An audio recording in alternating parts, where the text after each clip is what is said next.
आस्था times, समाजसेवेची आस्था असणारं एकमेव व्यासपीठ. नमस्कार. आस्था टाइम्स या यूट्यूब चॅनलमध्ये तुम्हा सर्वांचं मनापासून स्वागत. आस्था टाइम्स खरं तर आज जनसामान्यांचे प्रश्न बातम्यांच्या माध्यमातून जसं पोहोचवतं, अगदी त्याच पद्धतीनं आपल्या परिसरातील मुलांना प्रेरणा मिळावी म्हणूनच आपल्या भागातील जे अधिकारी होत आहेत त्यांच्या मुलाखती आपल्यापर्यंत पोहोचवण्यासाठी प्रयत्न करत आहेत.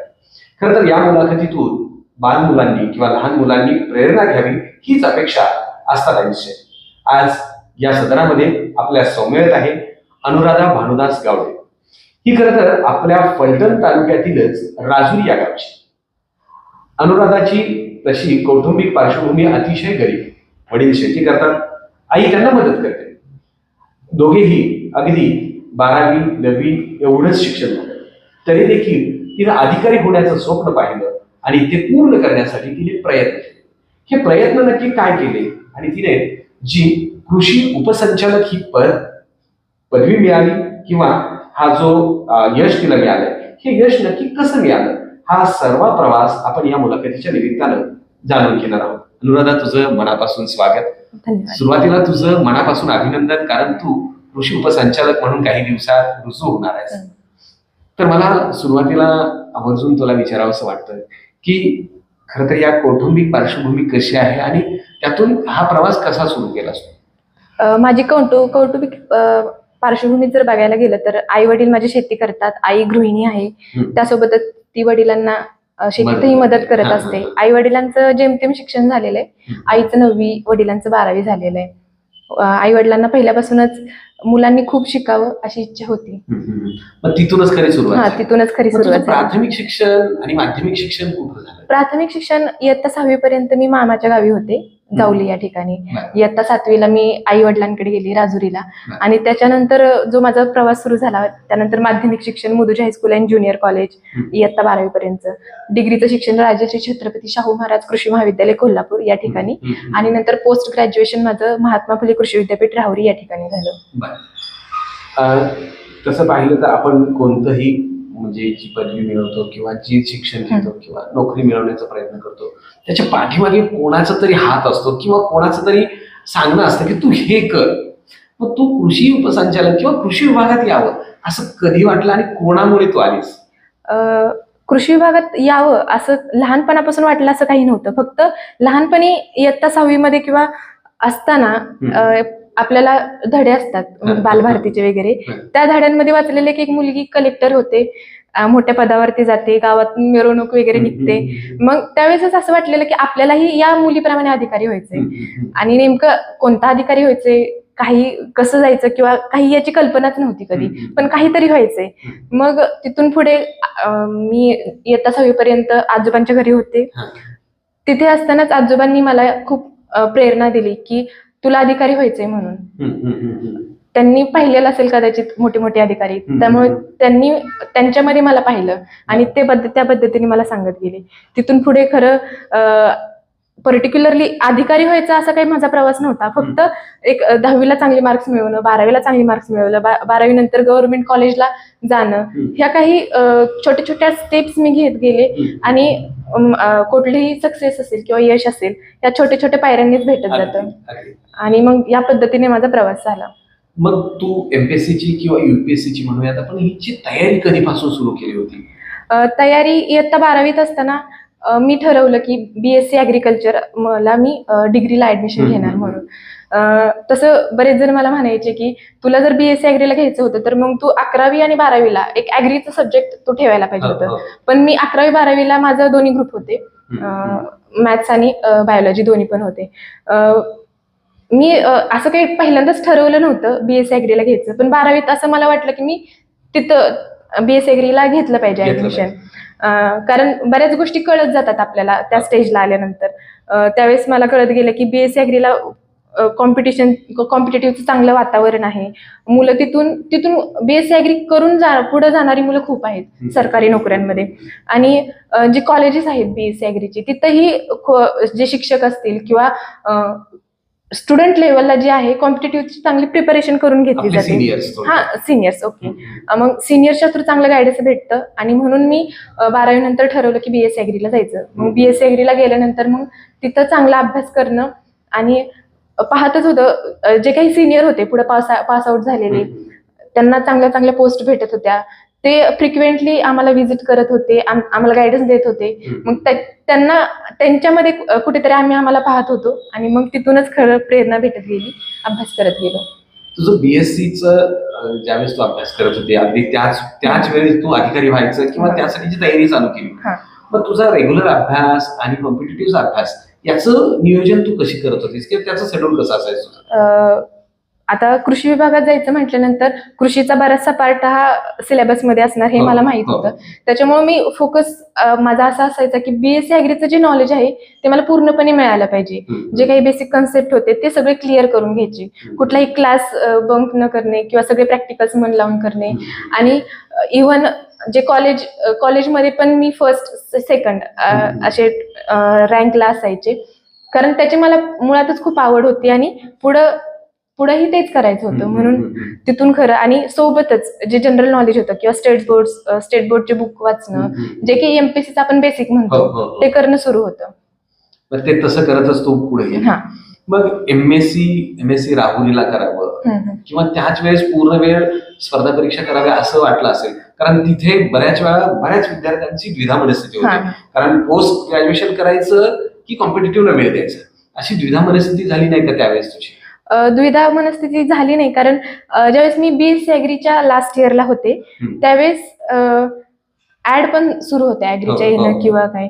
आणि मग मी काय केलं की आता मला जर मी एमएससीच्या एंट्रन्सचा जर अभ्यास केला तर माझा ऍग्रीच्या मेन्सचा पण अभ्यास होतोय आणि इन केस मला जर चांगली रँक आली तर मला एमएससीला पण ऍज अ प्लॅन बी म्हणून मला त्याचा फायदा होईल. आणि मी त्याचाच विचार केला, सीईटीचा अभ्यास केला आणि माझी सीईटी मध्ये all over Maharashtra second rank आली होती त्यावेळेस.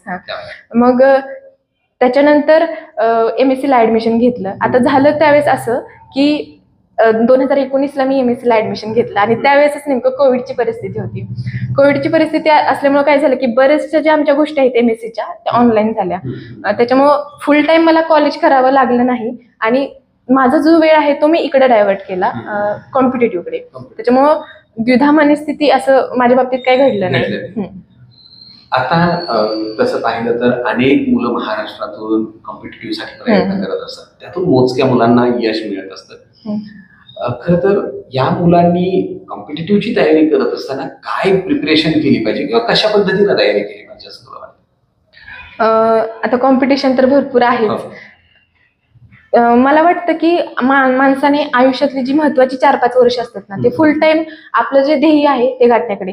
जर एखाद्याला खरंच मनाची तयारी आहे की मला त्या पदापर्यंत जायचं आहे, मला सरकारी नोकरी मिळवायचीच आहे, तर त्या व्यक्तीने पूर्णपणे आपली जी 4-5 वर्ष आहेत ती त्या गोष्टीकडे म्हणजे त्या गोष्टीकडे त्यांनी प्रयत्न केले पाहिजे. 100% त्याने प्रयत्न केले पाहिजे. प्रामुख्याने ती कोणती वर्ष आहेत असं तुला वाटतं की? मला असं वाटतं की डिग्रीची, आता समजा कुणाची 3 वर्षाची डिग्री असते, कुणाची 4 वर्षाची डिग्री असते. आता माझी 4 वर्षाची होती. मग माझ्या डिग्रीतली जी शेवटची 2 वर्ष आणि त्याच्यानंतरची 1-2-3 वर्ष. आता काय होतं की बऱ्याच जणांचं डिग्री झाल्यानंतर जी लोक समजा डिग्रीच्या वेळेस जे प्रिपरेशन करत असतात त्यांना डिग्री झाल्यानंतर 1-1.5 वर्षामध्ये पोस्ट भेटून जाते. काही जण डिग्री झाल्यानंतर, जसं माझ्या बाबतीत म्हणजे मी ऍक्च्युअली म्हणजे फुल टाइम केलं ते डिग्री नंतर केलं. मग जे काही जण काय करतात की डिग्री नंतर फुल टाइम करायला सुरुवात करतात, त्यांना एक साधारणतः 2-3 वर्ष जातात पोस्ट येण्यामध्ये. मग ही जी आहेत महत्वाची जी क्रुशियल 4-5 वर्ष आहेत त्याच्यामध्ये फुल टाइम 100% प्रयत्न केले पाहिजेत. मला पुढे जाऊन तुला विचारायचं की आता बघ तू जशी म्हटली की एक पहिलीची काही 4-5 वर्ष आहेत त्यासाठी खूप मेहनत घेतली पाहिजे.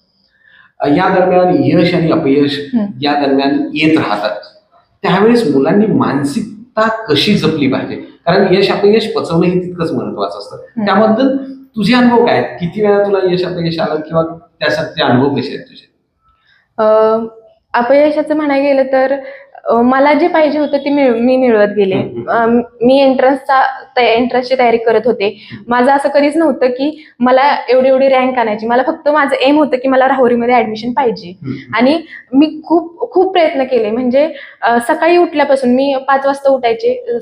म्हणजे 5 वाजता मी बसायचे अभ्यासाला, एंट्रन्स अभ्यासासाठी. आणि पूर्ण दिवस, आता त्यावेळेस मी ज्यावेळेस डिग्रीला होते त्यावेळेस मॉड्यूल चालूच होतं, म्हणजे मॉड्यूल असते आम्हाला. त्यावेळेस ते करत करत मी फुल टाइम अभ्यासच करायचे. जेवढा काही अगदी जेवणाच्या आधीचे 15 मिनिटं जरी मला उरलेले असतील तेवढा पण मी वेळ युटिलाइज करायचे. म्हणजे जे काही मला पाहिजे होतं ते मी मिळवत गेले. मला असं वाटतं की मी या बाबतीत लकी आहे की मला जास्त अपयशाचा सामना करण्याची गरज पडली नाही. पण समजा सगळ्यांनाच यश प्रत्येक पायरीला भेटेल असं काही नाहीये. थोड्या पायऱ्या असतात. एखादी अपयशाची पण पायरी असू शकते. ती खरं पार केल्याशिवाय पुढं यश पुढचं भेटू शकत नाही. थोडंसं मानसिकता ठेवली पाहिजे आपण. आता समजा आपल्याला बऱ्याचशा निगेटिव्ह गोष्टी असतात, त्या निगेटिव्ह गोष्टींपासून जरासं दूर झालं पाहिजे. आपली समजा आपलं फ्रेंड सर्कल असेल किंवा आजूबाजूचे लोक असतील, आपल्या बाबतीत समजा एखादं अपयश भेटलं तर निगेटिव्ह गोष्टी करत असतील तर त्या गोष्टींपासून जरासं दूर झालं पाहिजे. आणि आता आपल्या हातात काय आहे किंवा अजून आपल्याकडे किती वेळ आहे या सगळ्याचं कॅल्क्युलेशन केलं पाहिजे. आपला टाइम आपण इफेक्टिव्हली कसा युटिलाइज करू शकतो त्या गोष्टींचा विचार केला पाहिजे. वेळ कधीही निघून जात नाही. वेळ असते आपल्याकडे, फक्त त्याचा व्यवस्थित वापर केला पाहिजे. या सगळ्या यशामध्ये तुझ्या कुटुंबाचा वाटा किती आहे आणि कसा आहे? कुटुंबाचा वाटा म्हणायचं गेलं तर पहिल्यापासून त्यांनी मला सांगितले तुला जे करायचंय ते करच. आता वाटा म्हणायचं गेलं तर कसं आहे की एखादी एज असते. मुलींच्या बाबतीत काय होतं की पर्टिक्युलर एजला बाहेर करून म्हणजे कम्युनिटी करून खूप प्रेशर केलं जातं आईवडिलांना. आणि खूप सारे निगेटिव्ह गोष्टी त्यांच्याकडे आणल्या जातात. पण माझ्या आई वडिलांनी माझ्याकडे त्या गोष्टी कधीच येऊन दिल्या नाहीत की मुलगी आहे, मुलीचं वय पुढे चाललेलं आहे किंवा तू आता बघितलं पाहिजे. असे माझ्यासमोर त्यांनी कधी नाव पण काढले नाही. किंवा आर्थिक कारण असेल किंवा म्हणजे कुठलं आर्थिक कारणही मला दिलं नाही की आता आपल्याकडे म्हणजे आपली आर्थिक परिस्थिती नाहीये, तू शिकू नको किंवा तू एवढंच शिक. आणि त्यांनी माझ्या म्हणजे भावांशी मला कधीच कम्पेअर नाही केलं की किंवा म्हटले नाहीत की मुलांना एवढा खर्च होईल मग तुला कशाला खर्च करायचा, असं त्यांच्याकडून कधी आलं नाही त्या गोष्टी. त्याच्यामुळे हा त्यांचा खूप मोठा सपोर्ट मला भेटला. त्याच्यामुळे तू पूर्ण वेळ तुझ्या करिअरवरती फोकस करू शकतेस. येस. खरं तर आज ग्रामीण भागातून मुली या कॉम्पिटिटिव्ह कडे येत असताना किंवा शिकत असताना आजही खूप मोठ्या प्रमाणात स्ट्रगल करावं लागतं. खूप. आणि तू त्या सगळ्यातून गेलेली आहेस. येस. तर मुलींना तू या निमित्तानं काय सांगशील या मुलाखतीच्या निमित्तानं, विशेषतः ग्रामीण भागातल्या? मला असं वाटतं ना, ग्रामीण भागातील मुलींना बाहेरच्या बंधनांपेक्षा ते स्वतःवरती जास्त बंधन स्वतः लावून घेतात की स्वतःला लिमिट करतात. मला वाटतं की ते कुठल्याही मुलीनं केलं नाही पाहिजे. स्वतःला लिमिट लावणं, मग तुम्ही कितीही बाहेरून त्या व्यक्तीला मोटिवेट करा किंवा काय करा, मग त्याचा काय फायदा होत नाही. स्वतः सेल्फ मोटिवेटेड असणं महत्वाचं आहे. मुलींच्या बाबतीतही आता जर तुमची जर इच्छा असेल करण्याची तर आई वडील कधीही मागे सरत नाहीत. कुठलेच आई वडील मागे सरत नाहीत. त्याच्यामुळं ज्या आजूबाजूची आता ग्रामीण मानसिकता असतेच, काही आता बदलत चाललेले, हा भाग वेगळा आहे. पण अजून जरी मुलींना जर तशी मानसिकता जर फेस करायला भेटत असेल तर त्या मानसिकतेवरून स्वतःची मानसिकता तुम्ही तशी बनवू शकत नाही. स्वतः कुठेतरी बाकीचे जे लिमिट्स आहेत ते क्रॉस करून स्वतःला किती इफेक्टिव्हली इफिशियंटली पुढे येता येईल याचा प्रयत्न केला पाहिजे. ओके, पॉज करा सर. मला या मुलाखतीच्या निमित्तानं विचारायचं की आता तू कृषी उपसंचालक म्हणून जॉईन होणार आहेस. यापुढेही तुला काही आणखी परीक्षा द्यायच्या आहेत की याच्यावरतीच तू काम करणार आहेस?